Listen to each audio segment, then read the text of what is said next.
Hello, কি অবস্থা সবার? আশা করি সবাই ভালো আছো। তো আজকে আমরা আমাদের সরলরেখার ৭ নাম্বার লেকচার শুরু করতে যাচ্ছি। গত ক্লাসে আমরা যে সরলরেখার বিভিন্ন ধরনের সমীকরণ দেখেছি, আজকে সেই সরলরেখার সমীকরণ রিলেটেড কিছু ম্যাথ করব। তো চলো আমরা শুরু করি। দেখো, প্রথম এবং দ্বিতীয় এই ম্যাথ ধরে হচ্ছে আমাদের অক্ষের সমান্তরাল রেখার সমীকরণ যে টাইপটা ছিল ওই টাইপ থেকে। তো দেখো প্রথম প্রশ্নে কি বলছে, একটি সরলরেখার সমীকরণ নির্ণয় করো যা এক্স অক্ষের সমান্তরাল এবং তার নিচে 4 একক দূরে অবস্থিত।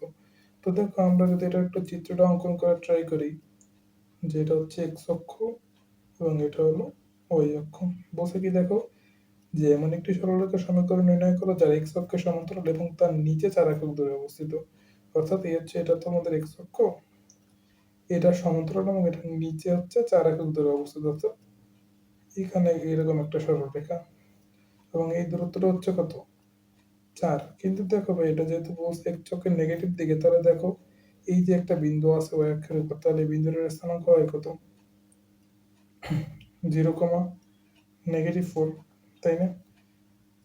হ্যাঁ, কারণ দেখো এখানে ওয়াই অক্ষের উপর এটা কিন্তু কোনো ভুজ নাই, তাই এটার অবশ্যই ভুজ কত, 0, এবং এটা যেহেতু ওয়াই অক্ষের নেগেটিভ দিকে অবস্থান করতেছে, তাহলে এটার কত, কোটি হবে -4। তাহলে আমাদের আলটিমেটলি দেখো এই যে রেখাটার উপর, এই যে রেখাটা আছে, রেখাটার প্রত্যেকটি বিন্দুর কোটি হবে কত, -4। তাই না? আমরা কি দেখছি যে আমরা আগের ক্লাসে কিন্তু দেখি যে এক্স অক্ষের সমান্তরাল যে কোনো সরলরেখার সমীকরণ হচ্ছে ওয়াই ইজ ইকুয়াল টু ধ্রুবক। এখন ধ্রুবকটা কত, এখানে বলছে 4 একক, এবং মানে এককটা কোথায়, এটা হচ্ছে এক্স অক্ষের নিচের দিকে অর্থাৎ নেগেটিভ দিকে। তাহলে এটা সমীকরণ হবে কি আমাদের ওয়াই ইজ ইকুয়াল টু -4। এটাই আমাদের সেই সরলরেখার সমীকরণ। ঠিক আছে, তো দেখো এখন আমরা নেক্সট অঙ্কে দেখি কি বলছে, ওয়াই অক্ষের সমান্তরাল ও 5, বিন্দুগামী সরলরেখার সমীকরণ নির্ণয় করো। যাক, ফলে আমরা একটু যদি চিত্রটা আঁকি, যে এটা হচ্ছে এক্স অক্ষ এবং এটা ওয়াই অক্ষ, 5, বিন্দুটা কোথায় অবস্থিত, ধরো এটা হচ্ছে 1 2 3 4 5, 1 2 3। তো এটা হচ্ছে এখানে কোথাও একটা বিন্দু আছে, এটা হচ্ছে ওয়াই অক্ষ সমান্তরাল এবং এত বিন্দুগামী এই সরলরেখা সমীকরণ নির্ণয় করতে বলছে। তো অবশ্যই সরলরেখাটা এরকম কিছু একটা হবে, তাই না? এখন দেখো সরলরেখাটা যেহেতু ওয়াই অক্ষ সমান্তরাল, তাহলে আমরা জানি কি যে এটা অবশ্যই এক্স ইজ ইকুয়াল টু ধ্রুবক, এরকম একটা কিছু হবে। এখন ধ্রুবকটা কত, দেখো এখানে বিন্দুটার স্থানাঙ্ক বলছে 5, -3। তাহলে দেখো অবশ্যই দেখো এই রেখাটার উপর প্রত্যেকটা বিন্দু বস 5 হবে। তাহলে আমাদের সমীকরণ দাঁড়াবে কি, এক্স ইজ ইকুয়াল টু 5। এটাই আমাদের সেই সরল রেখার সমীকরণ। তো দেখো এখন আমরা আর একটা টাইপে চলে যাচ্ছি।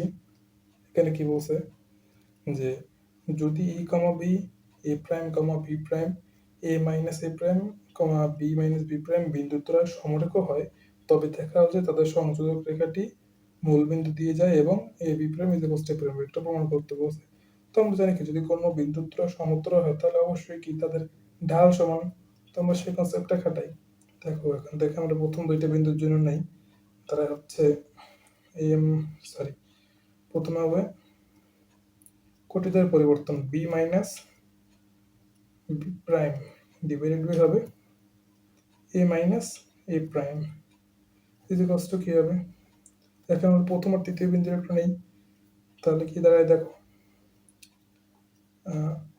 B minus B prime minus হবে বি, আর হচ্ছে এ মাইনাস এ প্রাইম মাইনাস হচ্ছে এ।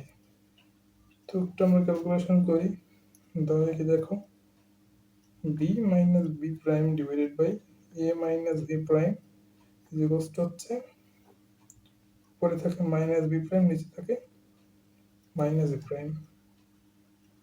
তো দেখো এখানে থাকে B minus B prime divided by A minus A prime is equals to B prime by A prime. এখন তখন আমরা আর গুণন করে দিই, তাহলে থাকে A prime B minus A prime B prime is equals two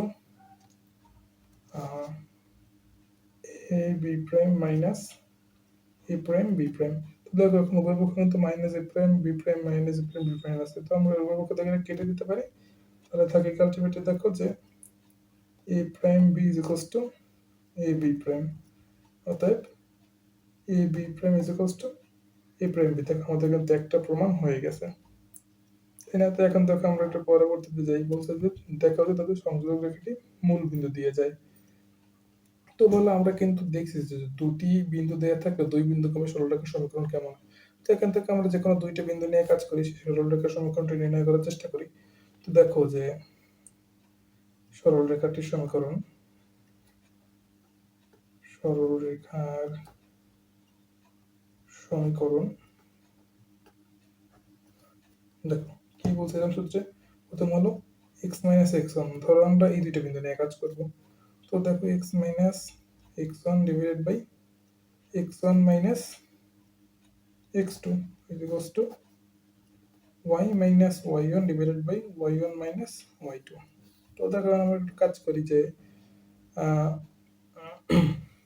x minus এটাকে উপরে নামাই দিই এবং বি মাইনাস বি প্রাইমকে উপরে উঠাই দিই। বি মাইনাস বি প্রাইম হচ্ছে এ minus A prime is equals to Y minus B, আর নিচে থাকে হচ্ছে এক্স মাইনাস এ। তো দেখো আমরা কিন্তু এখান থেকে একটা জিনিস দেখতে যাই, b minus B prime divided by A minus B prime, এটা কিন্তু সমান সমান আমরা কি লিখতে পারি, বি প্রাইম বি প্রাইম কিন্তু আমরা লিখতে পারি। তাহলে এখান থেকে আমরা কিন্তু এখানে এই লাইনটা পেয়েছিলাম। তো আমরা লিখে দিই B prime by A prime equals to Y minus B divided by X minus A. তো থাকে হচ্ছে, আমরা একটু আর পূরণ করে দিই, তাহলে থাকে হচ্ছে b prime x minus a B prime is equals to A prime y minus A prime b. এখন একটা জিনিস দেখো ভাই, এ বি প্রাইম আর বি এ প্রাইম বি কিন্তু সমান, তাহলে অবশ্যই আমরা কিন্তু এই দুটোকে কি কেটে দিতে পারি, কারণ যেহেতু দুটো সমান এবং একই চিহ্ন বিশিষ্ট আছে, তাহলে উভয় পক্ষ থেকে আমরা কিন্তু বাদ দিয়ে দিতে পারি। তাহলে আমাদের আলটিমেটলি থাকে হচ্ছে দেখো b prime x is equals to A prime y. এখন আমাদের কি ছিল, মূল বিন্দুগামী সরলরেখার সমীকরণ ছিল কি, y is equal to m x, এই আকৃতির না? হ্যাঁ, তো দেখো আমরা কিন্তু এখানে এই আকৃতি আমরা নিয়ে আসতে পারবো যে এখন y is equals to mx, তো y is equals to কি থাকে দেখো b prime by a prime into x। এখন একটা জিনিস দেখো তো ভাই, এই যে b prime by a prime, এই যে আমরা এখানে একটা b prime by a prime পেয়েছিলাম, এটা কি, এটা কিন্তু আমাদের একটা এই সরলরেখাটির ঢাল নির্দেশ করছে। কিভাবে ঢাল নির্দেশ করছে দেখো, আমরা কিন্তু এটা কিভাবে পেয়েছিলাম যে দুইটা বিন্দুর উপর হচ্ছে ছিল কোটির পরিবর্তন বাই ভুজের পরিবর্তন, এটা কি ছিল আমাদের ঢাল ছিল, তাই না? এখানে কিন্তু আমরা তাহলে এটাকে এম ঢাল কিন্তু বলতে পারি। তাহলে কি দেখো সরলরেখার আকার দাঁড়ালো y is equals to ঢাল ইন্টু এক্স, তার মানে তাহলে কি এটা কিন্তু একটা মূল বিন্দুগামী সরলরেখা, তাই না? তো আমাদের কিন্তু এটা প্রমাণ হয়ে গেল। তো দেখো এখন আমরা নেক্সট অঙ্কে যাই। নেক্সট অঙ্কে কি বলছে দেখো, দেখো এখানে বলছে একটি সরলরেখার সমীকরণ নির্ণয় করো যা এক্স অক্ষের ধনাত্মক দিকের সাথে সাইন ইনভার্স 5/13 কোণ উৎপন্ন করে এবং y অক্ষের ধনাত্মক দিকের শতাংশ হচ্ছে 5। দেখো এটা কিন্তু আমাদের আরেকটা সূত্রের মাধ্যমে করতে হবে। তো সরলরেখার সমীকরণ হবে কি, আমরা জানি যে কোণ যদি y অক্ষের ধনাত্মক দিকে বা y অক্ষের কোন একটা ছেদক দেওয়া থাকে এবং যদি সেটি x অক্ষের ধনাত্মক দিকের সাথে কত কোণ উৎপন্ন করে সেটা দিয়ে থাকে, তাহলে আমাদের সরলরেখার সমীকরণ হচ্ছে y is equals to mx plus c। তো আমরা সেটা দিয়ে করব, যে সরলরেখার সমীকরণ আমরা ধরবো y is equals to mx plus c। এখন দেখো এখানে আমাদের একটু বলে দিয়েছে যে y অক্ষের ধনাত্মক দিকের শতাংশ 5 হবে, কিন্তু তাহলে c এর মানটা আমরা জানি। তো এখান থেকে আমরা লিখতে পারি y is equals to mx plus 5। এখানে আমরা এক নম্বর দিয়ে রেখে দিলাম। এখন আমাদের বলছে দেখো, আমাদের এখন কিন্তু এর মানটা পেয়ে গেলেই হয়ে যায়। তো আমি এর মান নির্ণয়ের জন্য কিন্তু আমাদের একটা হিন্ট দেওয়া আছে, বলছে x অক্ষের ধনাত্মক দিকের সাথে রেখাটি sin ইনভার্স r/13 কোণ উৎপন্ন করে। তো আমরা কি জানি যে m is equals to হচ্ছে tan থিটা, তাই না? ঢাল হচ্ছে tan থিটা। তো এখানে থিটা কে এত দেওয়া আছে দেখো, থিটা দেওয়া আছে হচ্ছে sin ইনভার্স 5/13। এখন থেকে এটা হচ্ছে আমাদের একটা বিপরীত ত্রিকোণমিতিক যে মানে বিপরীত ত্রিকোণমিতিক ফাংশন যে অধ্যায়টা আছে সেকেন্ড পেপারে সপ্তম অধ্যায়, সেখানে কিন্তু আমাদের রেগুলার আসলে একটার থেকে আরেকটার পরিবর্তন বা রূপান্তর কিন্তু সম্পর্কে আলোচনা করা আছে। তো এখন আমরা সমস্যা নেই, সেটা আমরা না পড়ে থাকলেও আমরা পারবো। দেখো সাইন মানে কি, কোন একটা সমকোণী ত্রিভুজের কি লম্ব এবং অতিভুজের অনুপাত, তাই না? সাগরের লবণতি। তাহলে দেখো সেখান থেকে আমরা লিখতে পারি যে এটা যদি লম্ব হয় তাহলে এটা হবে কি অতিভুজ, যদি এটা ধরো থিটা যদি হয়ে থাকে তাহলে এই লম্ব আর অতিভুজ এটার অনুপাত হচ্ছে কি সাইন। তাহলে দেখো এখান থেকে আমরা কিন্তু ভুজের মানটা নির্ণয় করতে পারি, কত হবে আমরা কিন্তু এটা একটা আমাদের ত্রিভুজের ট্রিক আছে, সেখান থেকে আমরা কিন্তু বের করতে পারি। এটা হচ্ছে বার। তো এখন আমরা এটাকে সাইন ইনভার্সকে ট্যান দিয়ে রিপ্লেস করব। তো ট্যান ইনভার্স কি হবে? সাইনের ক্ষেত্রে হচ্ছে লম্ব ত্রিভুজ, ট্যানের ক্ষেত্রে কি হবে? লম্ব বাই ভূমি। তাহলে কত হবে? 5/12, 5/12। তো দেখো ট্যান ইনভার্স কিন্তু উধাও হয়ে যায়, তাহলে থাকে আলটিমেটলি 5/12। কিন্তু আমরা এম এর মান পেয়ে গেলাম। এখন শুধু 1 নং বসাই দিলে হয়ে যায়। তো দেখি 1 নং থেকে y is equals to mx, তো m এর জায়গায় 5/12 বসাই দিই প্লাস 5।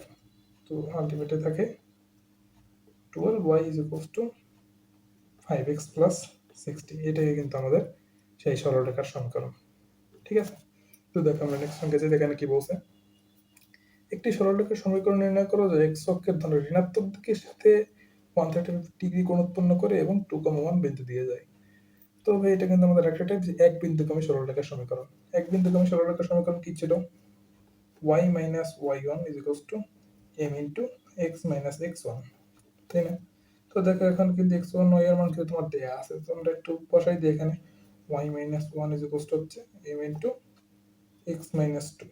তো দেখো এখান থেকেও কিন্তু আমরা শুধু m এর মানটা নির্ণয় করতে পারলেই হয়েছে। দেখো এখানে m এর মান নির্ণয় করার জন্য কিন্তু একটা হিন্টস দেয়া আছে, যে এখানে বলছে দেখো x অক্ষের ঋণাত্মক দিকের সাথে 135 ডিগ্রি কোণ উৎপন্ন করছে। তাহলে ধনাত্মক দিকের সাথে কত ডিগ্রি কোণ উৎপন্ন করছে? দেখো x অক্ষের ঋণাত্মক দিক এবং ধনাত্মক দিক এই দুইটার মধ্যবর্তী কোণ কত? 180। তাহলে 180 থেকে আমাদের 135 বিয়োগ দিলে কি থাকবে? x অক্ষের ধনাত্মক দিকের সাথে কত কোণ উৎপন্ন করছে সেটা পরে থাকবে। তাহলে দেখো অতএব আমাদের এই অথবা ঢাল হবে হচ্ছে tan থিটা। এখন থিটাটা কত হবে? tan 180 degree minus 135 degree. কেন? কারণ আমাদের থিটাটা হচ্ছে x অক্ষের ধনাত্মক দিকের সাথে কত কোণ উৎপন্ন করছে সেটা। তাই আমাদের কিন্তু 180 থেকে বিয়োগ করতে হবে। তো থাকে দেখো 45 ডিগ্রি।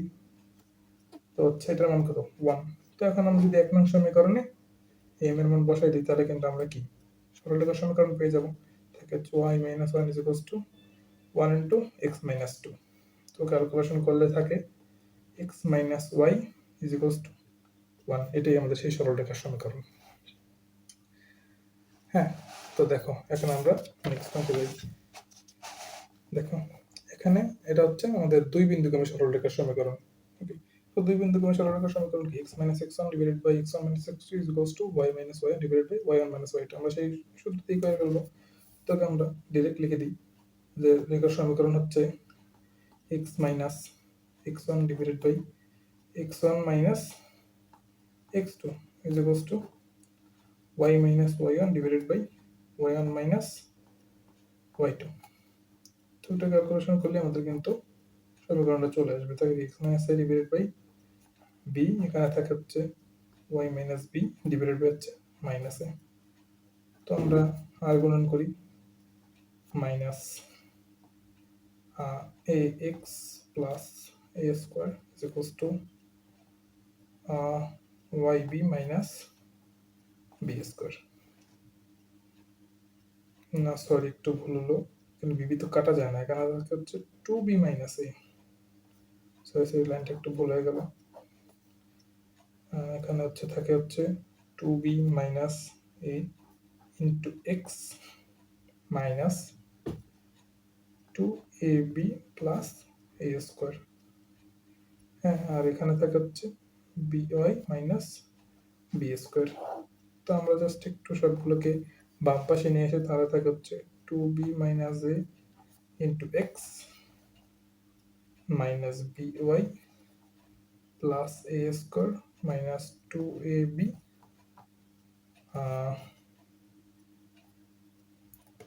একটু ভুল করে ফেললাম নাকি? by minus b square না, আর থাকে হচ্ছে ওপাশে দিকে আনলে হবে একবার plus b square is equals to 0। এটাই আমাদের সেই সরলরেখার সমীকরণ। তো দেখো নেক্সট কি বলছে, যে এ বিন্দুটি একটি রেখার উপর অবস্থিত এবং বি বিন্দুটি একটি রেখার উপর অবস্থিত, তাহলে এবি সরলরেখার সমীকরণ নির্ণয় করতে বলছে। তো দেখো আমরা কিন্তু যদি এ বিন্দুর স্থানাঙ্ক এবং বি বিন্দুর স্থানাঙ্ক বের করতে পারি, তাহলে কিন্তু আমরা এই সরলরেখার সমীকরণটি পেয়ে যাব। তো দেখো বলছে এ বিন্দুটি যদি এই রেখার উপর অবস্থিত, তাহলে অবশ্যই কি এই বিন্দুটি এই সরলরেখার সমীকরণে বসালে অবশ্যই এটি সত্য হবে।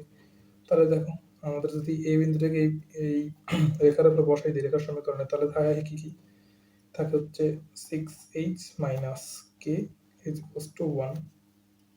এটা আমরা ধর 1 নং সমীকরণ দিয়ে দিলাম। তাহলে দেখো বি বিন্দুটি এত রেখার অবস্থিত, তাহলে কি বি বিন্দুর যদি রেখার সমীকরণে পাঠাই তাহলে অবশ্যই সমীকরণটি সিদ্ধ হবে। তাহলে থাকে হচ্ছে 2k minus 5h is equals two 5। এটা হচ্ছে 2 নং সমীকরণ। এখন আমরা ক্যালকুলেটরের মাধ্যমে যদি সমাধান করি, হ্যাঁ, তাহলে আমাদের কে আর এইচ এর মান কত আসে একটু দেখি তো।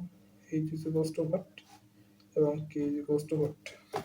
একটু জাস্ট ক্যালকুলেটরে সিমুলেশন দিয়ে সমাধান করি।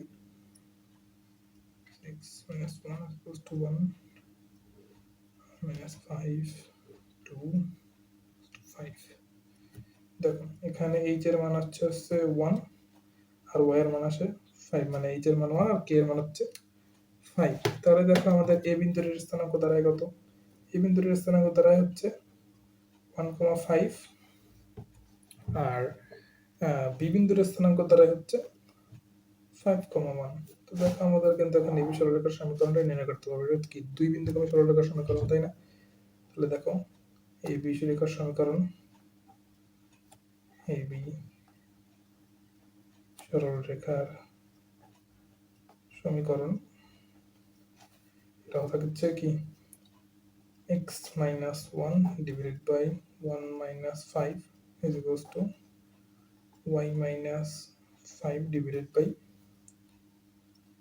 sorry এটা হচ্ছে 5 minus x minus 1 divided by 1 minus 5 আর হচ্ছে y minus 5 divided by 5 minus 1। তো থাকে দেখো x minus 1 divided by হচ্ছে minus 4 আর এখানে থাকে y minus 5 divided by 4।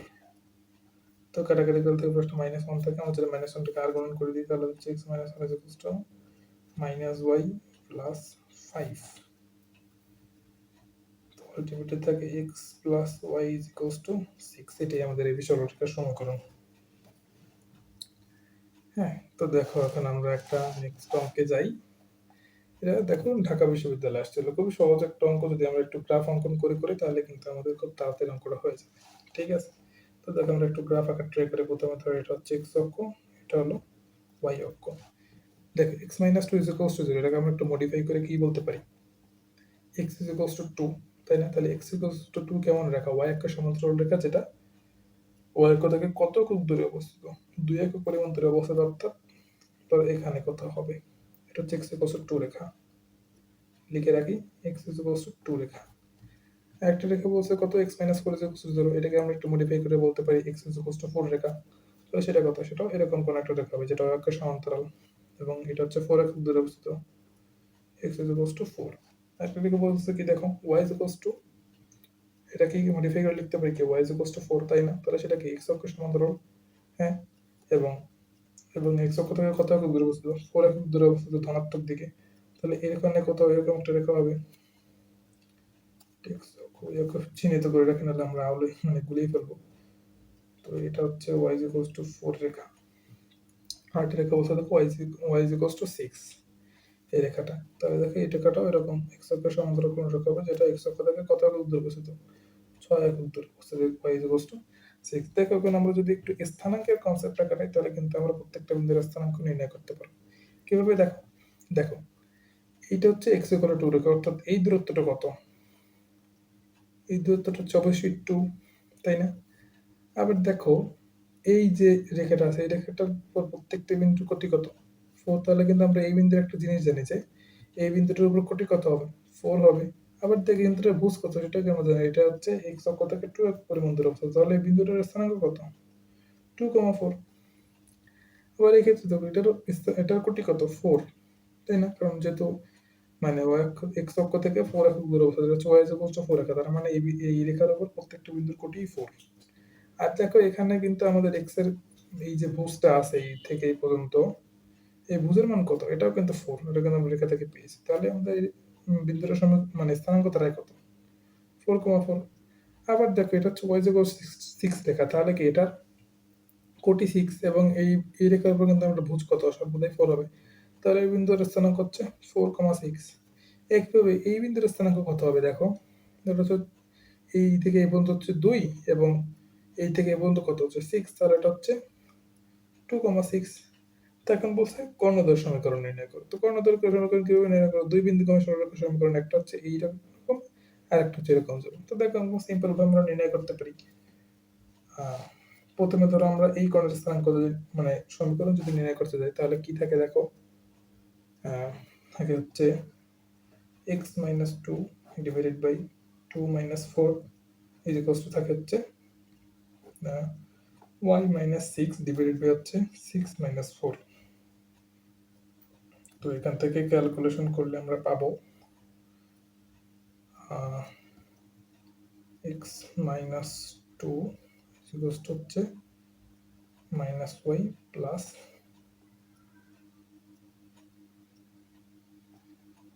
minus y plus 6। তো এখান থেকে আমাদের সমীকরণটা আলটিমেটলি দাঁড়াবে হচ্ছে x plus y is equals to 8। এই হচ্ছে আমাদের একটা কর্ণ। আরেকটা কর্ণের সমীকরণ হচ্ছে x minus 2 divided by 2 minus 4 is equals to y minus 4 divided by 4 minus 6। তো দেখো এখানে থাকে হচ্ছে x minus 2 is equals to y minus 4 x minus y is equals to থাকে 2 পাশে চলে গেলে হবে -2। এইটা একটা কর্ণ। দেখো আমরা কিন্তু দুটো কর্ণের সমীকরণই পেয়ে গেলাম। তো দেখো আজকে আমরা আমাদের লাস্ট ম্যাথে আসছি, এটা বইটা আসছিল। তো দেখো এটাও খুবই সিম্পল একটা অঙ্ক। তো জাস্ট আমরা একটু গ্রাফগুলো অঙ্কন করে দেখবো, তাহলেই খুব ইজি হয়ে যাবে। ঠিক আছে, তো দেখো দেখা যাচ্ছে y is equals to mx। y is equals to mx কেমন রেখা? অবশ্যই এটি হচ্ছে একটি মূল বিন্দুগামী সরলরেখা। ধরো এই সমীকরণটি হচ্ছে এই রেখাটা হচ্ছে এরকম কোথাও একটা রেখা, মূল বিন্দুগামী রেখা, অবশ্যই y is equals to mx। আরেকটা রেখা বলছে কি দেখো, y is equals to m1x। y is equals to m1x সেটাও কেমন রেখা? সেটা অবশ্যই মূল বিন্দুগামী একটা রেখা। ধরো সেটা ঢাল হতে আলাদা, সেটা হচ্ছে ধরো এরকম কোন একটা রেখা। শুধু হয়নি, এটা একটি সরলরেখা হবে যদিও, তো যাই হোক তোমরা ধরে নাও যেটা একটা সরলরেখা। ঠিক আছে, আরেকটা বলছে y is equals to b Rekha. y is equals to b কেমন রেখা? সেটা হচ্ছে x অক্ষের সমান্তরাল এবং x অক্ষ থেকে অবশ্যই কত একক দূরে, b একক দূরে বলছে। ধরো এখানে কোথাও এরকম একটা রেখা x অক্ষের সমান্তরাল। তো দেখো এই যে ত্রিভুজ একটা গঠন করছে, এই যে এরকম একটা ত্রিভুজ গঠন করছে। ধরো এটা হচ্ছে a বিন্দু আর এটা হচ্ছে b বিন্দু। তো দেখো ত্রিভুজ a ও b কিন্তু একটা ত্রিভুজ গঠিত হয়েছে। তো আমরা একটু লিখে রাখি, এটা হচ্ছে y is equals to m1x আর এটা হচ্ছে y is equals to mx। হ্যাঁ, আর এটা হলো y is equals to b রেখা। তো দেখো a এবং b যেহেতু একই রেখার উপরই আছে, মানে y is equals to b রেখার উপরে আছে, তার মানে কি অবশ্যই এই দুটো বিন্দুর কোটি কি হবে, b হবে। তো আমরা কিন্তু কোটি পেয়ে গেলাম। তো দেখো সমীকরণে যদি আমরা শুধু y এর মানটা b বসাই দিই তাহলে কিন্তু আমরা x এর মানটা পেয়ে যাব। দেখো সেভাবে করলে এখান থেকে x এর মান কত আসে, এটা যদি y এর মান b বসাই তাহলে x এর মান কত আসে b বাই a1। তাহলে a বিন্দুর স্থানাঙ্কটা হবে কি b by a1, b। b বিন্দুর স্থানাঙ্ক তার আগে দেখো, যদি y এর মান মানে b বসিয়ে দিই তাহলে হচ্ছে কত থাকে x is equals to b by m। তাহলে এই b বিন্দুর স্থানাঙ্ক কত হবে b by m, b, তাই না? b by m, b দিয়ে এবার মূল বিন্দুর স্থানাঙ্ক কত 0 0, আমরা কিন্তু জানি। দেখো আমরা কিন্তু a b ও তিনটা বিন্দুর স্থানাঙ্ক পেয়ে গেলাম, তার মানে কি আমরা অবশ্যই এখান থেকে ত্রিভুজ a ও b এর ক্ষেত্রফল নির্ণয় করতে পারবো। তো লিখি দেখো, তো ত্রিভুজের ক্ষেত্রফল, ত্রিভুজের ক্ষেত্রফল বস্তু কি থাকে হাফ, হাফ ইন্টু, তখন একটা একটা করে বিন্দু বসাই, প্রথমে মূল বিন্দু বসাই 0 0। তারপর তো হচ্ছে তো এই দিক দিকে ঘুরি, বি বিন্দুর স্থানাঙ্ক হচ্ছে b by m comma b, b by m comma b. আবার এই বিন্দুর স্থানাঙ্ক হচ্ছে b by m one, b by m one b, আবার হচ্ছে 0 0। তো এখন আমরা জাস্ট এই ভাঙাই, একটা ভাঙাই, তাহলে কি থাকে দেখো হাফ, তো এখানে গুণ করলে 0, হচ্ছে b square by m, 0 plus b square by m plus 0 minus 0 minus b square by m one minus 0। হ্যাঁ, তো দেখো এখান থেকে থাকে হচ্ছে half b square by m minus b square by m one. তো দেখো আমরা জাস্ট এখান থেকে যদি একটা বি স্কোয়ার কমন নিয়ে বাইরে আনি তাহলে থাকে দেখো b square by two 1 by m minus 1 by m. এই দেখো এখানে কিন্তু আমরা এই ত্রিভুজের ক্ষেত্রফলটা পেয়ে গেলাম এই ফরম্যাটে। সো কিন্তু আমাদের প্রমাণ হয়ে গেল। ঠিক আছে, তো আজকের ক্লাসে আমরা কিছু সূত্রের ম্যাথ দেখলাম। আগামী ক্লাসে আমরা আরো যে সূত্রগুলো আছে আস্তে আস্তে ধীরে ধীরে আমরা সেই ম্যাথগুলো করতে থাকবো। হয়তো এটা আরো দুটো পার্ট লাগবে কারণ চ্যাপ্টারটা একটু বড়। তো তো এই রিলেটেড যে ম্যাথগুলো আছে বা এই টাইপের যে ম্যাথগুলো আছে আশা করি এখন তোমরা সব এগুলো করে ফেলতে পারবা। সো বই থেকে এবং উদাহরণ থেকে এগুলো তোমরা করে নিও। আর যদি কোশ্চেন ব্যাংকের এগুলো টাইপগুলো করতে চাও তাহলে সেগুলো করতে পারো, সমস্যা নেই। সেই পরিমাণ মানে জিনিসপত্র আমরা দেখে ফেলছো, তো এখন আশা করি তোমাদের কাছে কোনো কিছু কঠিন মনে হবে না। তো আজকের ক্লাসটা এই পর্যন্তই। ভালো থেকো সকলে, দেখা হবে সামনে। ঠিক আছে, টাটা।